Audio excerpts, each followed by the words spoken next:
Thanks for staying with us. Now, gold dealing company Menzgold has defied a directive by the Securities and Exchange Commission to suspend its gold trading operations with the public, arguing the commission does not have the authority to regulate their operations. This comes after the commission earlier Wednesday asked Menzgold Company Limited to cease trading in gold collectibles, saying their business module of buying gold and subsequently advancing interest to investors in Ghana is in breach of its license agreement. But in a swift rebuttal, the company says its operations do not fall within the purview of the Securities and Exchange Commission's regulatory regime. We'll bring you details of a letter by lawyers of Menzgold to the SEC. But first, here's a News Desk report.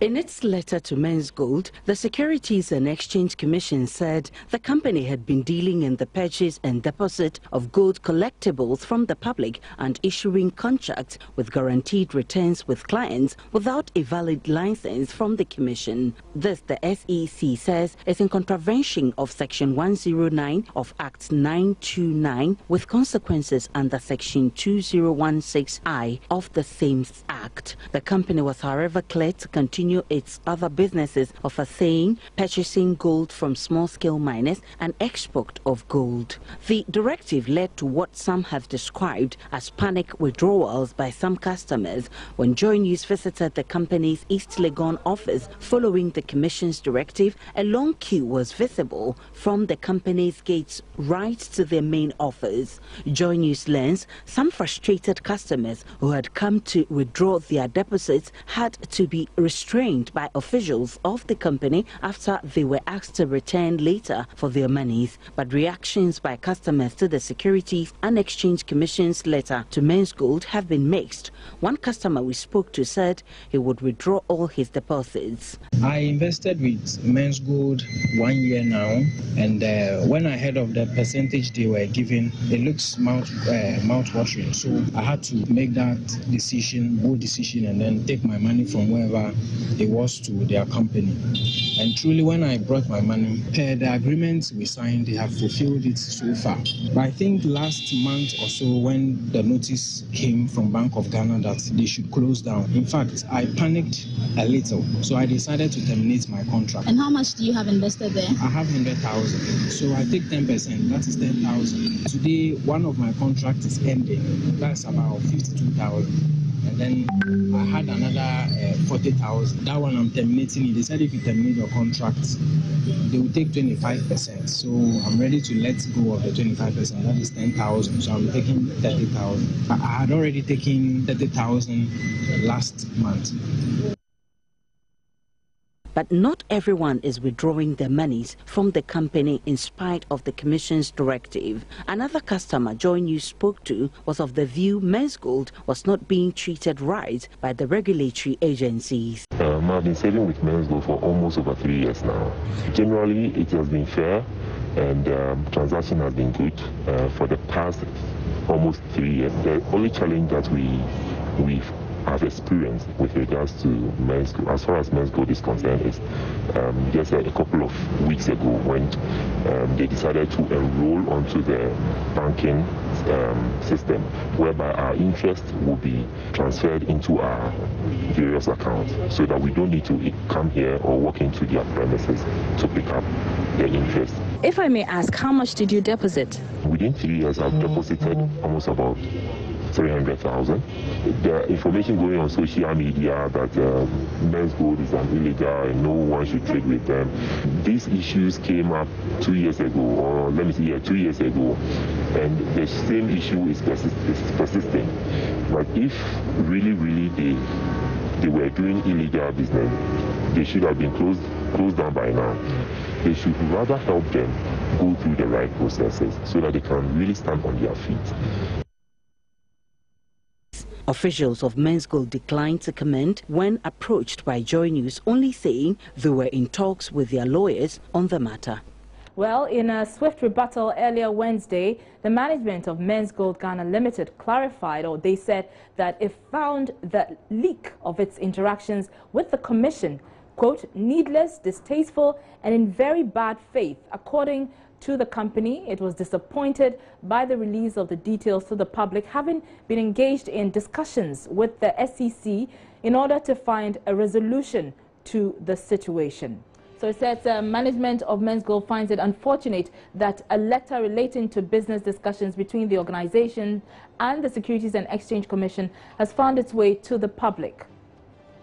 Menzgold, in the wake of the Bank of Ghana warning to the public to desist from doing business with the organization, availed itself to all relevant state institutions for various consultations and dialogues designed to arrive at a productive and sustainable resolution.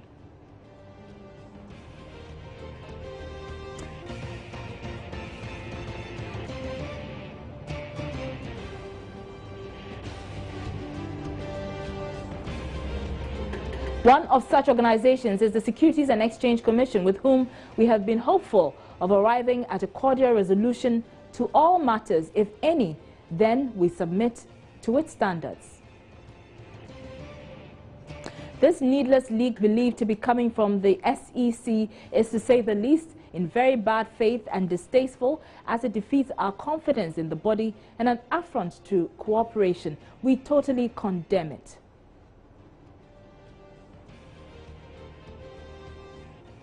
As a law-abiding organization, we have referred the matter to our lawyers, and rest assured the right action shall be taken.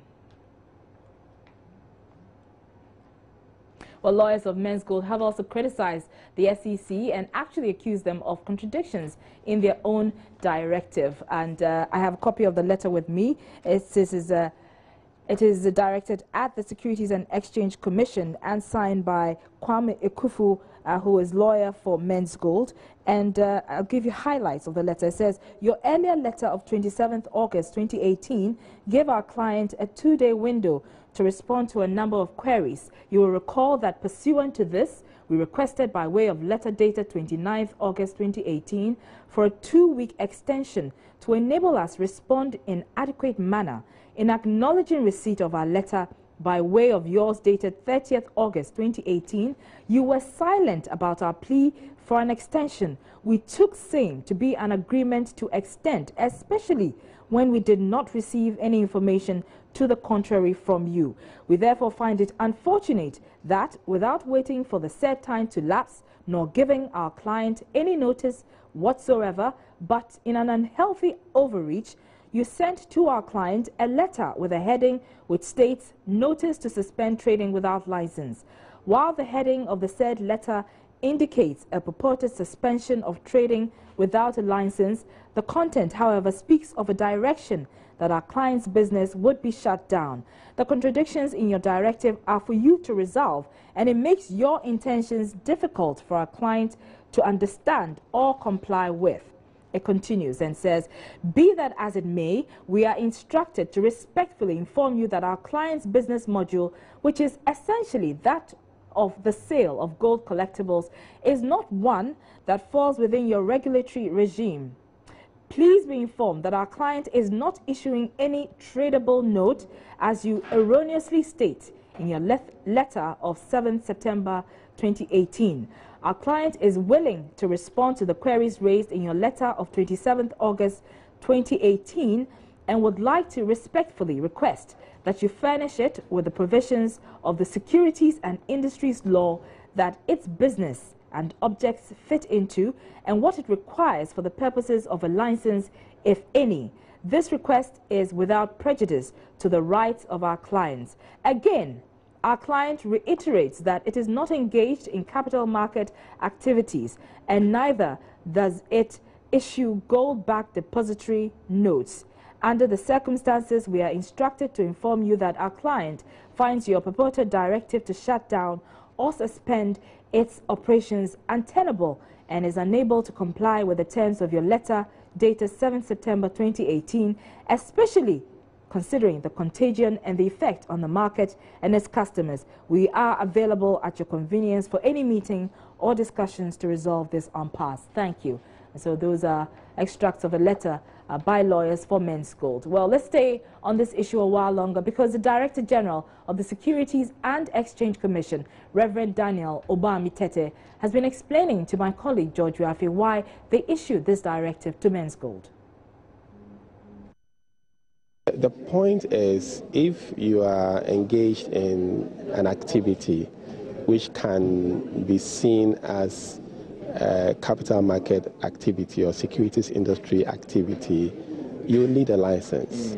So if what you're doing doesn't, what you're doing represents or has all the character of dealing in securities and you're not licensed, then you are in breach of Act 929. The question, therefore, is what are the remedies that are available under the law? And I'm saying that we'll be coming out clearly on this particular matter. But does it suggest that that is a derivative trading, or what can it be classified as, any investment, or which kind of asset class is that? Well, like I said, we'll be coming out with our position. So just watch the space. That's what I was saying.